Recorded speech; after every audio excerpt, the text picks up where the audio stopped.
Good afternoon. Hundreds of residents remain without a place to stay as fire crews continue to battle a high-rise fire in Thorncliffe Park. Emergency officials say flames are traveling through the building's insulation, making them extremely difficult to put out. CTV's Janice Golding has been following the firefighting effort and joins us live now with the latest. Janice.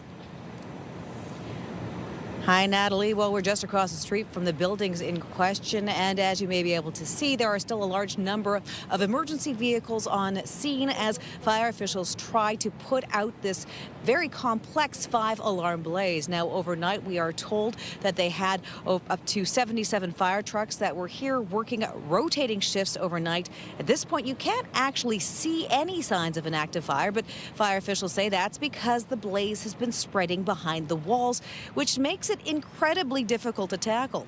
In fact, crews say every time they think they have the fire knocked down, it flares up again.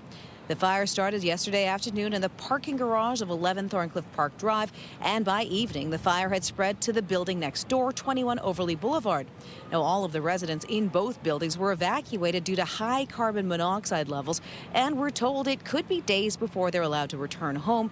That being said, we've seen some messages that indicate that some of the residents are being allowed in as we speak to collect personal items from specific floors. I was home. Yeah. And then I left just after 2 o'clock after the fire alarms went off. I got back around midnight and got told that I can't go home and got sent to the Thorncliffe Community Center, and that's where I spent the night. It's frustrating. It's scary. You know, like to know if I can get into the unit. I know that our unit particularly hasn't been affected, but there's a lot of smoke. The challenge right now is the location. What we have discovered is the insulation is between the buildings and between the walls. So this has to be a very meticulous and methodical and systematic approach. The firefighters can't just start cutting into walls and roofs of high-rise buildings, given gas lines, given hydro and power lines. In times like this, it is so important that we work together as a community. And this is a very special community filled with so many families and seniors.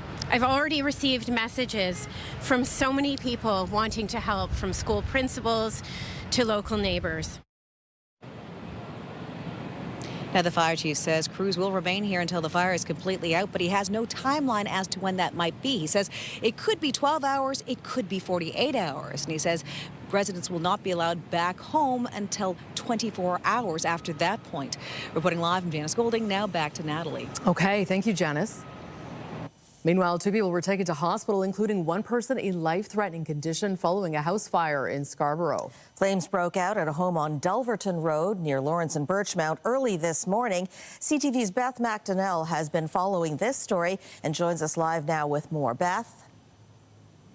Pauline, the fire broke out around 1:30 this morning. This is on Dulverton Road near Lawrence and Birchmount. And when crews arrived, they say there were heavy flames and smoke, and they discovered a person in the basement. They described this fire as very difficult and stubborn. The crews say that person was a female in the basement. They were able to rescue her, get her out, and perform CPR before going to hospital in life-threatening condition with critical injuries. Crews arrived and we were able to rescue a victim from the basement unit. Unfortunately, she was vital signs absent, but our partners at Paramedic Services were able to revive her. She was taken to a local trauma center where she remains in critical condition. A second person on the main floor was able to get out on their own, but also went to hospital. Fire crews say the investigation is underway, and because of the seriousness of the female's injuries, the Ontario Fire Marshal will also be brought in. Reporting live, I'm Beth McDonnell. Natalie and Pauline, back to you. Thank you, Beth.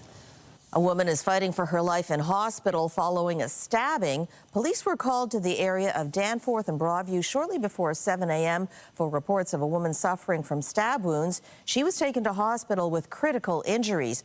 A man was arrested nearby in connection with the incident. The circumstances leading up to the woman being stabbed remain under investigation. Ontario's Court of Appeal has ordered a new trial for a man convicted of murdering an Etobicoke girl more than 30 years ago. Timothy Reese was convicted of second-degree murder in the death of 10-year-old Darla Thurrott in 1989. He was convicted in 1990 and granted parole in 2016. The Court of Appeal concluded there was a miscarriage of justice in the case because a police interview with another suspect was not disclosed. Now it is up to the Crown prosecutors to decide whether to pursue a new trial against Reese. The SIU is investigating a two-vehicle collision on Highway 400. It says an OPP cruiser and a civilian vehicle collided on the 400 near Finch Avenue. The highway was completely closed from the eastbound and westbound 401 ramps to Black Creek Drive in North York. Both the OPP officer and the driver of the other vehicle were taken to hospital, though there has been no word on their condition. The SIU says an investigation is ongoing. And another investigation is ongoing after a pedestrian was struck and killed in Vaughan last night. York Regional Police say the pedestrian was struck by a tractor trailer in the area of Highway 7 and Islington Avenue around 7:30 p.m. The victim was pronounced dead at the scene. The tractor trailer did not immediately stop. However, the driver has since been located and arrested. So far, no word on any charges. York Regional Police say frontline officers will soon be equipped with body-worn cameras. The service says those devices will be rolled out next spring after the approval from the YRP Service Board this week.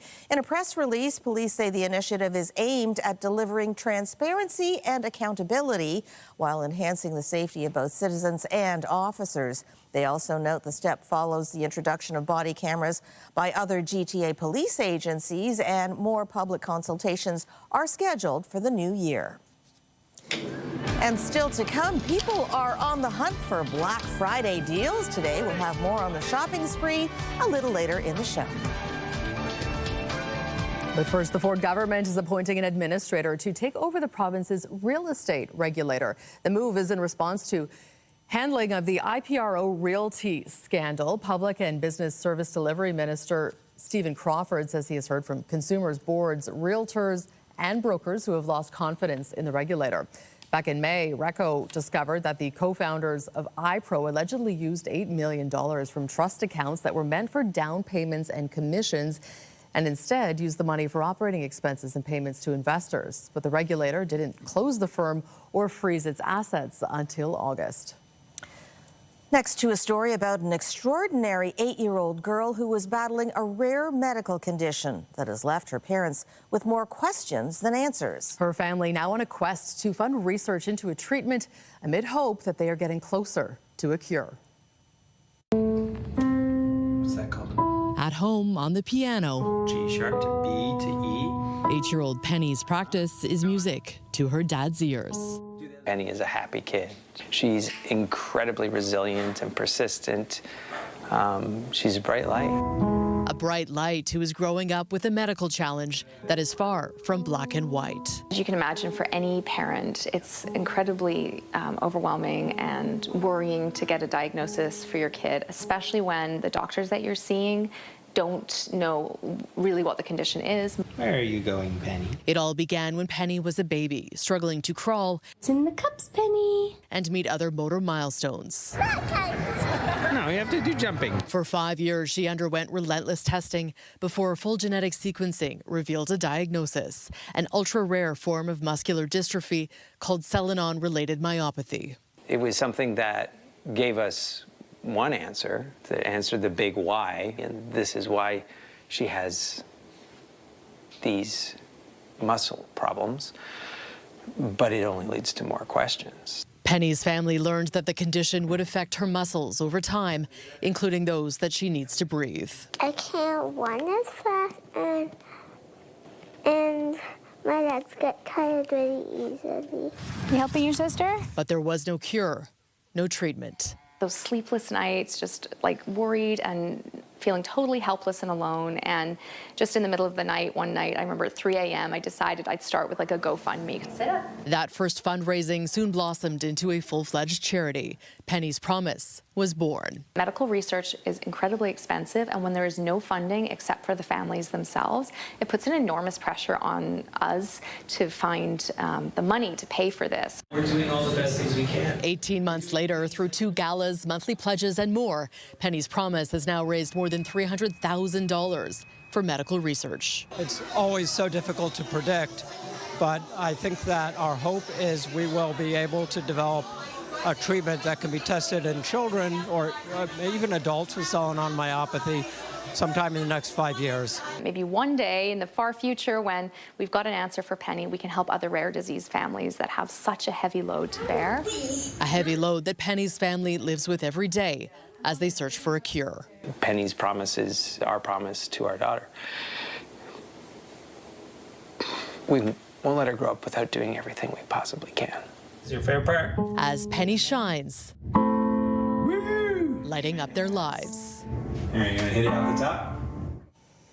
A multi-day snowstorm is expected to continue in central Ontario today after several areas up north were blanketed on Thursday. Environment Canada issued snow squall warnings, saying areas off Georgian Bay and Owen Sound could get up to 50 centimeters of snow. Toronto is expected to mostly be spared from heavy snowfall, but the outskirts of the GTA from Milton to Oshawa could see 5 up to 15 centimeters with strong winds.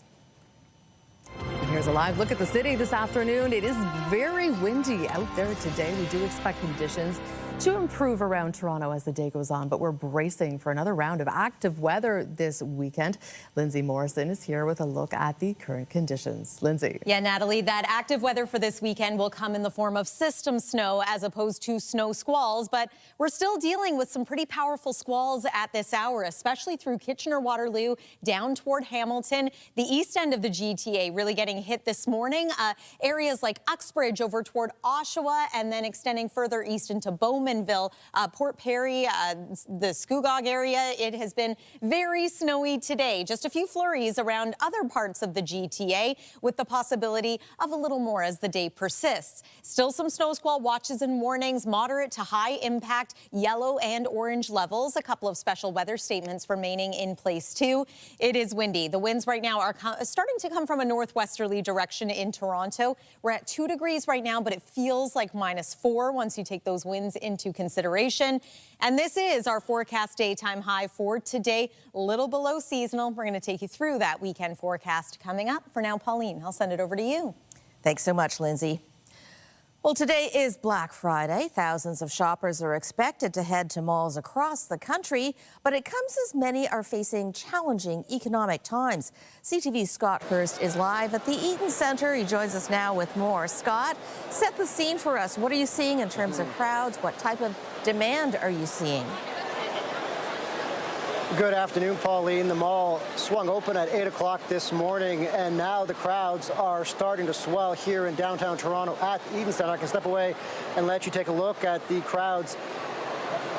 And what we're hearing from retail analysts is that there wasn't the same demand right at 8 o'clock in the morning. If you remember Black Friday from 10, 15 years ago, there were massive lineups before malls, before stores even opened. That's not really the case these days, but Black Friday is still just as important for malls, for retailers, in order to get people to really start or kickstart their Christmas shopping, as this has been deemed really the holiday shopping season or the kickoff of the holiday shopping season. We spoke with some shoppers earlier who weren't quite as impressed with the sales that they were hoping for, but were still taking in everything that Black Friday has to offer. Here's what they had to say. It's my birthday, so I was going birthday shopping, and then I'm also Christmas shopping for my friends. I'm looking to spend at least like around 200. I think it's fair to get, good gifts for my friends. I think it's kind of nice when everyone's all together doing the same thing. You kind of get to see a lot more of the people in the city. It's not as busy as I thought it would be. Stores were open earlier, so that was good. Yeah. But there weren't really any sales where we went. Now, budgets are under a lot of stress this year. How are Canadians planning to spend during the holiday season, Scott? Pauline, affordability is, of course, really a top concern for so many Canadians, particularly this year, not just ongoing affordability concerns, but many Canadians are worried about price increases related to tariffs and what that might mean for the consumer products they want. But according to retail analysts and a recent survey from the Retail Council of Canada, Canadians on average are expected to spend relative to what they've been spending over the past couple of years, and the Retail Council of Canada has pegged that at about $975 for all the holiday shopping items that you might need. But when it comes to affordability concerns, that is really top of mind. And so how that plays out when people are here shopping for Black Friday, looking for deals, is that people are hyper-focused on deals, and retailers know that. That is one of the reasons why you've been seeing deals being promoted several days ahead of Black Friday and several weeks ahead of Black Friday. And of course, as I mentioned, Black Friday itself, not really the single-day phenomenon that we saw in years past, and it's being stretched out over many days. And so the mall representative that we spoke to here from Eaton Centre a short time ago, he said, of course, today will be busy, not as crazy busy as it was in years past, but you can expect the entire weekend to be busy, Pauline. All right, so not a bad day to head down to the mall. CTV's Scott Hurst, live at the Eaton Centre. Thank you, Scott. Thanks, Pauline. The Law Society of Ontario is taking action against a Brampton lawyer accused of being connected to a global drug trafficking network. Authorities allege the network is run by former Canadian Olympian Ryan Wedding. Deepak Paradkar was arrested last week and faces numerous charges in the U.S. They include allegations he advised Wedding that the case against him would be dismissed if he murdered a key witness. The Law Society says it is seeking an order to have Paradkar's license suspended or restricted, citing the serious criminal offenses he is facing. Paradkar is currently awaiting extradition proceedings. Prime Minister Mark Carney and Alberta Premier Danielle Smith signed an energy cooperation agreement yesterday, laying out plans for a new bitumen pipeline to the Pacific. However, new polling from Angus Reid suggests the path to completing the project will be complex. Nationally, there is support for this concept. When we ask Canadians, would you support the concept of an Alberta, BC, Northern Pipeline, 60% say yes. Now, that level of support is lower in British Columbia. It's only 53%. And then when you get to asking people who live on Vancouver Island and the north coast of British Columbia, basically where at the terminus of such a pipeline, tanker traffic would presumably come down to get that bitumen to open water, that's where you see the highest level of opposition, the highest level of pushback to such a project. The agreement includes a carve-out for federal environment laws, including an adjustment to the tanker ban if the project reaches that point. Less than half of people polled by Angus Reid support those changes, with 26% saying the carve-out is the right policy and 21% supporting removing the tanker ban entirely. BC's government and several First Nations groups have also expressed opposition to the proposed new pipeline. But the deal between Ottawa and Alberta is also highlighting fractures within the federal Liberal Party. Former Environment Minister and one-time climate activist Stephen Guilbeault submitted his resignation from Prime Minister Mark Carney's cabinet yesterday. He had been serving as Culture Minister, and he says he understands why the PM made the deal, but he opposes it. The Quebec MP cited reasons including environmental concerns and insufficient consultation. Carney said his government shares Guilbeault's fundamental commitment to climate ambition and climate competitiveness for Canada, and he's glad he will continue to offer his important perspectives as a member of the Liberal caucus. Well, Quebec's government is facing pushback after tabling a new bill that adds to the province's crackdown on religious expression. CTV's Geneviève Beauchemin has more on the new law and those fighting against it. Quebec is escalating its crackdown on religion in the public sphere. It tabled Bill 9, which covers bans on public prayers and on face coverings from daycare to university, from students to educators. It also prohibits public institutions like hospitals from exclusively offering halal or kosher foods. We think that when the state is neutral, Quebecers are free. Some religious and civil liberties groups disagree. They call measures like a ban on organized prayers on streets and in parks without approval of municipalities a radical infringement on rights and freedoms. The polls have shown more support for the measure in Quebec than anywhere else in Canada. The secularism bill also aims to shut down university prayer rooms, including Concordias, where such a space has existed since the 1970s. The Muslim Student Association says the ban would close the door to a safe space where hundreds of students gather every single day. It's them trying to figure out to fix a problem of extremism, which is, as Quebecers, we're all against it. But is removing such places that haven't caused any harms fixing any of these problems? I don't think so. The government says all religious expression is equal under the law. We have the same rules applying to everyone, to every school, to every people. But the impact, says Dana Noor Ballantyne with the Concordia Student Union, disproportionately affects Muslim women. People really shouldn't assume that this is going to stop with the bill that we're facing today. Like, in 5 years, am I going to be allowed to wear the hijab at all? Quebec plans to invoke the notwithstanding clause to shield the law from a charter challenge. Geneviève Beauchemin, CTV News, Montreal.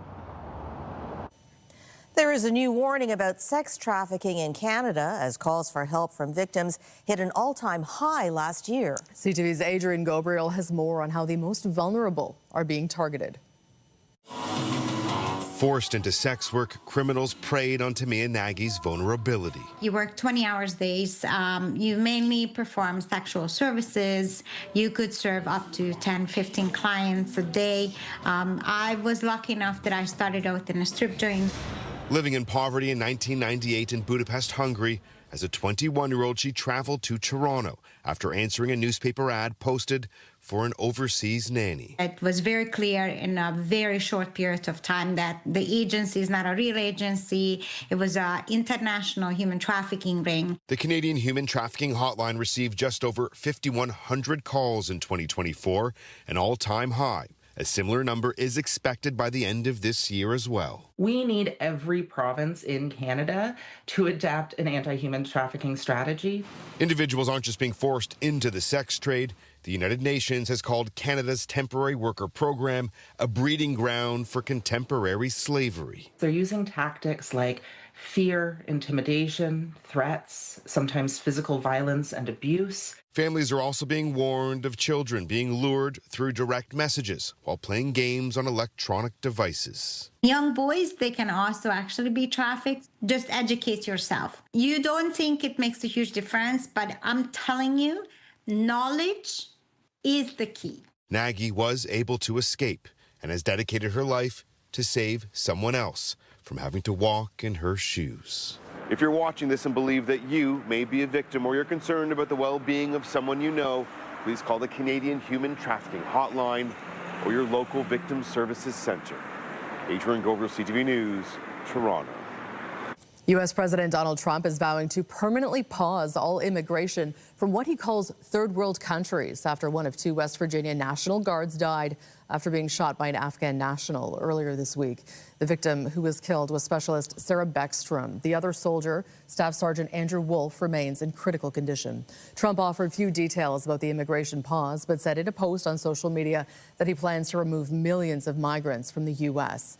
Officials say the 29-year-old suspect in the fatal shooting entered the U.S. in 2021 through a program that welcomed about 76,000 Afghan refugees. Ukrainian anti-corruption units have raided the home and office of President Volodymyr Zelensky's chief of staff. 2 national agencies fighting corruption in Ukraine searched the office and apartment, writing on social media that they were given full access. The raids are part of a major investigation into a $100 million energy sector corruption scandal. Zelensky says his chief of staff, Andriy Yermak, has since resigned his post. The death toll in Hong Kong has risen to at least 128 people following a fire that tore through multiple high-rise apartment buildings. 79 people were injured by the flames and 200 others remain missing. The complex was undergoing renovations at the time. The 32-story towers were wrapped in bamboo scaffolding and green mesh, which is believed to have allowed the fire to spread quickly. 8 people overseeing the work have been arrested for manslaughter, and a corruption inquiry has been launched. Well, the new owners of a storied basilica on the East Coast are working to take the church in a new direction. As CTV's Garrett Barry tells us, they want to make it a space for everyone. One of the oldest collections in all of Newfoundland and Labrador. Most people, when they come in here, they are blown away. They don't know it exists. Bishop Thomas Mullock's library holds books in 9 languages, many subjects. Some of these titles date back to the 16th century. The Cathedral Basilica Foundation, the new owners of this property, have taken on the task of bringing this space to a new generation.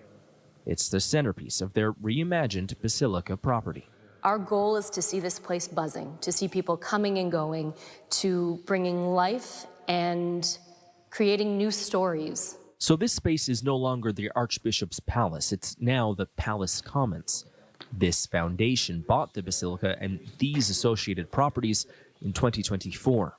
The Roman Catholic Archdiocese was forced to sell this church and all of its other holdings to pay abuse victims, after Newfoundland and Labrador's Court of Appeal found the Archdiocese was responsible for abuse by the Christian Brothers at the Mount Cashel Boys Home Orphanage. In terms of the purchase of the property, I think we got an enormous amount of support from the public. The history is deep. Church construction was finished in 1855. There were only about 20,000 people in the city.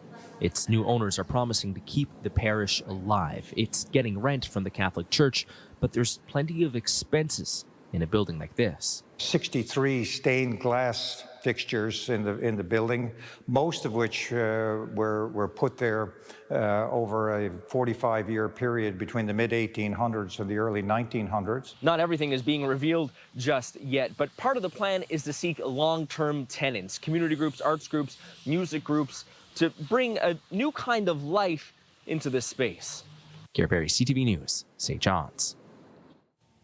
Lots of festive events happening around southern Ontario this weekend. Santa Claus is coming to a few towns. Here's a look at where you can find him at parades in various parts of southern Ontario this weekend. It's going to be fun. Weather should cooperate for most of these. We'll detail that a little further coming up.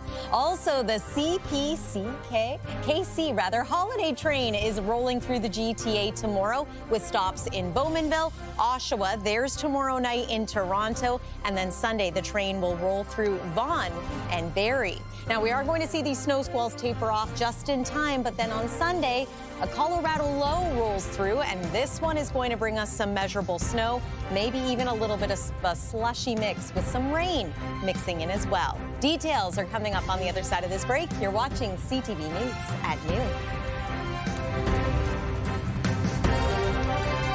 When you see it happen, send it to CTV News. Text 10400 from your screen to ours. Text 10400.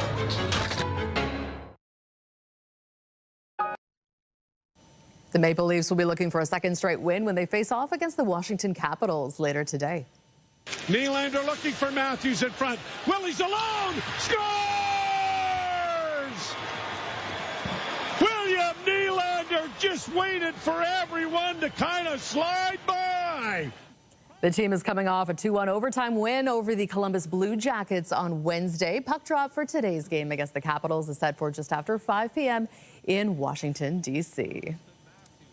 And everybody's looking forward to a holiday-type weekend. People are getting in the mood for shopping. The weather will be cooperating-ish. Yeah. We've got snow, we've got squalls, we've got slush. A little bit of everything, right, Lynn? What more could you ask for, right? And you make a good point. You know, a lot of skating rinks are opening up for the first time this weekend, which we love. There is going to be some festive weather to go along with it, especially on Sunday. It is a different type of snow setup compared to what we've been talking about the last few days. Looks like this time we could have maybe some light shoveling to do here in the GTA. That's if we don't get some rain mixing in, which helps wash away some of the slush. Let's get to your forecast. Weather is brought to you by the Presler Law Firm Injury Lawyers. You don't pay unless they win. First, though, I have to show you this video coming out of Oshawa this morning. Yes, this is Oshawa, not too far from downtown Toronto. If you're joining us from the core, you may be thinking, I've seen nothing from this lake effect snow event. There's no measurable snow where I live. Meanwhile, it is a winter wonderland in some communities not far from downtown. Yeah, pretty snowy morning. Oshawa getting clipped by a pretty potent squall that also impacted areas like Uxbridge over toward the Port Hope area. I know you've been seeing quite a bit of snow through this morning and now the early part of the afternoon too. Snow squall alerts remain in place. These are warnings, and the impact and confidence level of them high in many areas, but also moderate for communities a little bit closer to the GTA. Still a couple of special weather statements in place too, warning of some blowing flurries, but here in the city of Toronto, any special weather statements have come to an end. That's not to say we won't see some light snow today. In fact, flurries are still likely. We're just not expecting the measurable snow in downtown Toronto. But you can see those squalls, which at their most powerful start to look like almost like a fire hose of powerful snow moving off the Great Lakes. That's what we've been dealing with. We're going to see things settle down, though, as we make our way into the night tonight. Those snow squall bands are going to start to retreat. The winds are going to taper off. That, too, is great news. And then Saturday is a much drier day. Here's a look at midday. Mix of sun and cloud in many areas. Here comes Sunday, though, technically overnight and into Sunday. We wake up to some snow here in the GTA. By about the noon hour, temperature should climb for us to see maybe some rain mix in, especially the closer you are to the shoreline of Lake Ontario. And again, this could lead to a bit of a slushy mess. But by the time all is said and done, I can't rule out the possibility of maybe 5 centimeters of snow here locally. So plan your Sunday accordingly. Things will taper off as we make our way into Sunday night. Winds, again, are going to start to ease starting tonight and into tomorrow. We're already at 2 degrees right now. That is our forecast daytime high for today. Overnight tonight, it's going to be quite cold. We're falling to a low of -5 degrees. And here's a look at the 7-day forecast. So we do warm up somewhat over the weekend. There's Sunday at 4. First day of December on Monday is going to be chilly, but it looks like we will enjoy a nice mix of sun and cloud. That's the weather for now. Pauline, over to you. Thanks so much, Lindsay. The mayor and other dignitaries were in Scarborough today to break ground on what they're calling Canada's largest co-op housing development in a generation. The project is called Kennedy Green. It will be going up in a former commuter parking lot on city-owned land next to Kennedy Station. The city says the site will deliver 612 new affordable homes in collaboration with the federal government's Cooperative Housing Development Program. Those units will be spread across 2 co-op buildings with a mix of studios, 1-bedroom, 2-bedroom, and 3-bedroom apartments. When you see this building rise, remember this. Your mayor and city council and your member of parliament, your federal government chose a different path, a path that declare homes are for people, not just profit. Okay? It's not just a home, it's a community. We are delivering more affordable Toronto building, the city we remember, where everyone belongs. The mayor says the project was approved in record-breaking time, and it's one of almost 100 city-owned sites that could be converted into housing. Still to come on CTV News at noon, pushing to protect investors. We'll have more on regulators trying to keep up with market manipulation.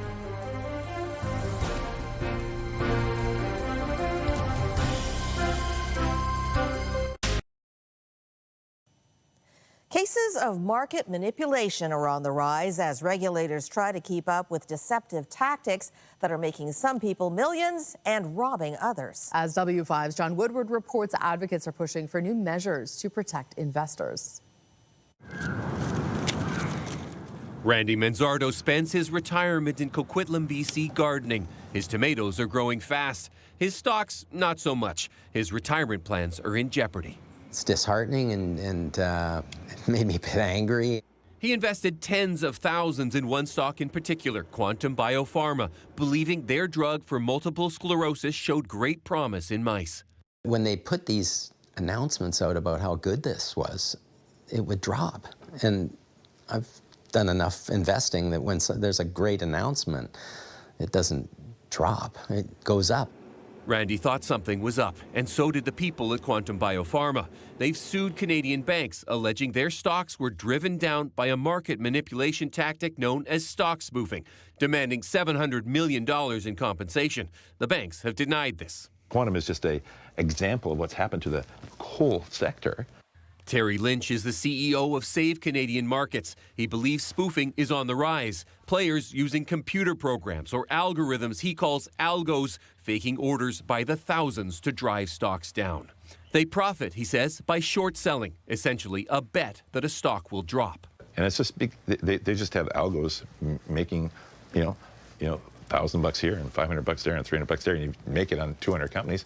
It adds up to real money over time. Stock spoofing prosecutions in the United States show that techniques that were cutting edge just a few years ago have now become much easier to do at scales never before imagined.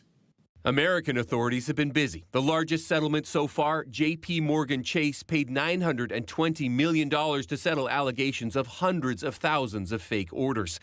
They're also prosecuting Canadians operating there. That includes an alleged stock manipulation case of an Ontario man, Alexander Milrud, whose network in Korea was allegedly making more than $1 million a month. And TD Bank paid more than $20 million to resolve charges relating to a former trader's alleged actions. Spoofing is illegal in Canada. Records show the number of proceedings against so-called market manipulators has doubled from just 5 in 2022 to 10 last year. But in that time, total fines never rose above $1.05 million. What we need is the court systems to send some messages out there to say, hey, we need to stop this. You need to be punished, and now you need to get reform. Lynch believes another way to stop spoofing is to take the profit out. He's pushing for restrictions on short selling. A report for the Ontario government recommended some short selling restrictions. That was 5 years ago. It's still in progress. We caught up with Ontario's finance minister. Where are we on those recommendations and protecting investors? We expect all market participants to follow the rules. You might be aware of a lawsuit that alleges even some of the big banks were engaging in some predatory practices like stock spoofing. I mean, is it so widespread that even the big players are doing this? Look, we have enforcement, and everyone's got to follow the rules. I'm not going to comment on anything in front of tribunals or courts right now. But make no mistake, we are always there to protect the good actors and go after the bad actors. Over in BC, Randy appreciates the sentiment, but he doesn't feel he can compete. It's such an uneven playing field for an average guy like me. He's hoping his quantum stock turns around because he's not sure he wants to take another risk with his retirement. John Woodward, CTV News. Still to come this hour, Black Friday sales are underway, but many online shoppers are pining for a return to the brick and mortar experience. We ask what is behind the nostalgia when we come back. Well, it is Black Friday, and shoppers are hunting for deals, including online, but so many are reminiscing about the days of brick and mortar retail shopping. For more on this trip down memory lane, we are joined live by Sam East, host with 99.9 Virgin Radio for our regular segment, Chronically Online. Sam, why are people pining for the good old days? Well, nostalgia always has its way of coming back, right? What's old is new again. People are having this conversation online, reminiscing about the days that they would have to wake up at the crack of dawn and line up at their local Best Buy or department store to get that deal. So that is the conversation that is going on online right now, including tweets like these, talking about the old times, maybe lining up at Best Buy, standing in line for midnight Black Friday with my friends from 2010 to 2013 was so much fun. The problem is back then, a $600 TV was marked down to $200, and now the same TV on Black Friday is $999. And another person saying that they yearn for the experience that their parents had going shopping for the kids early morning of Black Friday. People are lamenting that, you know, everything's online now. Everything's so convenient. We've lost that sort of rush, that urgency to get into the store. I don't know about you, Natalie. What do you prefer? Being in person, getting to see the products, or maybe just being in the comfort of your home in your sweatpants shopping online? You know, it's nice to do it from the couch at 11:30 p.m. without battling the crowds, but I do understand that there is, you know, some excitement and fervor around actually battling it at the mall. It's harder to do with the kids. So I guess I'll vote online on that. What about you? Yeah, I'm not gonna lie. The idea of maybe having my sweatpants on, maybe a glass of wine, not having to like worry about elbowing other people out of the way for a good deal, It sounds pretty nice. Though I understand what people are talking about, I like my sweatpants. Exactly. And you can order more online. Moving on, Canadians celebrated Thanksgiving last month, but it is now turkey time south of the border. And you have more on a special connection that two people made nearly a decade ago over Thanksgiving. What's the update there? Natalie, this is the most wholesome content on the internet. It restores your faith in humanity. So you might recall the Thanksgiving grandma from 2016. She accidentally sent a text to a young man who was only 16 years old at the time, talking about coming over for dinner. And he's like, "Who's this?" And she goes, "It's your grandma." And then they exchange pictures of each other. And he's like, "Well, you're not my grandma, but can I come over for dinner anyway?" And since then, that started this tradition between a man named Jamal and the woman who's famously now Thanksgiving grandma, who year after year they get together and uphold this tradition. So it really just warms your heart. Yes, it's not Thanksgiving here, but I love hearing this story. I hope they never stop this tradition. It's just so pure.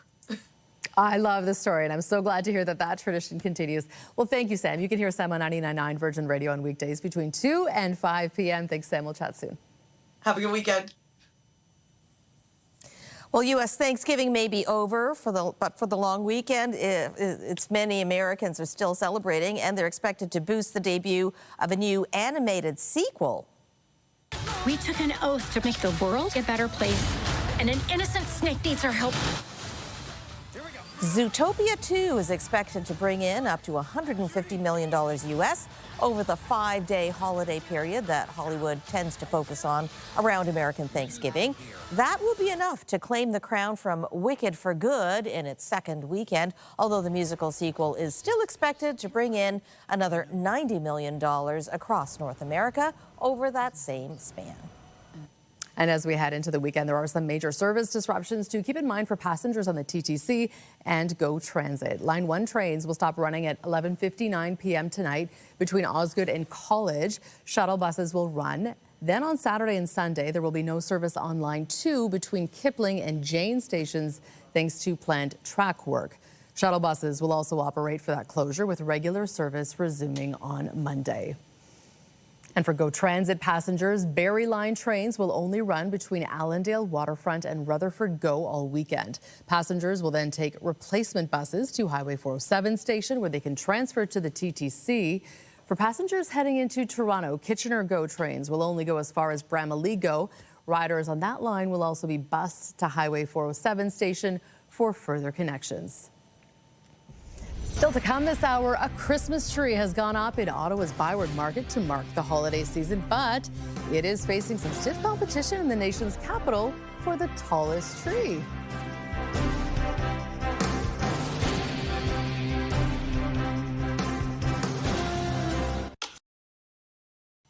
To the nation's capital now, where a Christmas tree has gone up in the Byward Market for the holiday season. However, there remains debate over whether it's the tallest holiday tree in the city. CTV's Dylan Dyson takes a look. For Natalie Martel, a Christmas tree this big is picture-worthy. Me and my son, who lives in France, get together at Christmas time and we visit Christmas markets, and we usually end up being in awe of some gigantic Christmas tree. So last Thursday at the illumination of this tree, I came by, and although it was nice, I was a little underwhelmed. That tree was a stand-in until this one was ready. But this tree... It's big. It's pretty big. The Byward Market District Authority says its new Christmas tree is the tallest in the city. This tree is 48 feet. I hear that the base in diameter is about 20 feet. And we know that we have a number of large trees in the city. The Rideau Center, that one's quite tall. I don't know the height of that. But I believe this one is taller than the one at Lansdowne. I was at the Lansdowne lighting, and I think this one is, yeah, it's taller. And they would be right. The tree in front of the Aberdeen Pavilion at the Ottawa Christmas Market comes in at 40 feet. And while it may have the most decorations, the tree inside the Rideau Center measures a mere 36 feet tall. It's going to be fabulous. I love Christmas, and seeing a Christmas tree, especially that big, Wow. With the city's tallest tree going up and Christmas markets already in full swing before December, it seems Ottawa is officially in the holiday spirit. From the outside looking in, as a spectator, it looks to me like it's been very well received. We don't have any data specifically, but everyone seems to be enjoying it, and there definitely has been some major crowds where I've been. Already there's a star up top, so I'm excited. Dylan Dyson, CTV News. And speaking of trees, we've got some tree lighting happening in Toronto, right? Yeah.